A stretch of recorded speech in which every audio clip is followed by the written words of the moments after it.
Hi 2024 group 4 எக்ஸாம்ல mensuration அளவியல்ல இருந்து கேட்ட ஒரு கொஸ்டின் பாருங்க.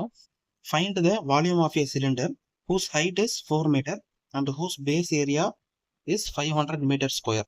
நம்ம கிட்ட என்ன கேட்குறாங்கன்னா சிலிண்டரோடைய வால்யூம் கேட்குறாங்க. சரிங்களா? ஹைட் வந்து 4 மீட்டர் அப்படின்னு கொடுத்துட்டாங்க. பேஸ் ஏரியா 500 மீட்டர் ஸ்கொயர் அப்படின்னும் நம்ம கிட்ட கொடுத்துட்டாங்க. இப்போ நமக்கு என்ன தெரியும்? ஹைட் தெரியும், பேஸ் ஏரியா தெரியும். நம்ம கிட்ட அவங்க கேட்கறது வால்யூம் என்ன அப்படின்னு தான் கேட்குறாங்க. ஸோ இங்கே பாருங்க, இது வந்து சிலிண்டர். ஓகேங்களா? ஸோ சிலிண்டரோட ஹைட் நமக்கு கொடுத்துருந்தாங்க. என்ன கொடுத்துருந்தாங்க?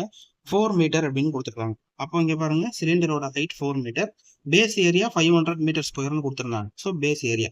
அப்போ ஃபார்முலா என்ன அப்படின்னா சிலிண்டரோடைய வால்யூம்க்கு பேஸ் இன்டூ ஹைட். ஓகேங்களா? ஸோ இதை அப்படியே சப்ஸ்டியூட் பண்ணுங்க. பேஸ் என்ன கொடுத்துருக்காங்க? 500. ஹைட் என்ன கொடுத்துருக்காங்க? 4 மீட்டர்.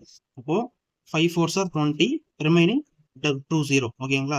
ஸோ அப்போ மீட்டர் ஸ்கொயர் இருக்கு, இங்க மீட்டர் இருக்கு. அப்போ meter square into meter, meter cube. சரிங்களா? வால்யூம் நமக்கு கிடைச்சிருச்சு. Volume is equal 2000 meter cube. இப்போ ஆன்சர்ல இருக்கான்னு செக் பண்ணிடலாம். Answer 2000 meter cube. Option A தான் ஆன்சர். ஸோ இந்த மாதிரி நிறைய வீடியோஸ் பார்க்க நம்ம சேனலை சப்ஸ்கிரைப் பண்ணிக்கோங்க.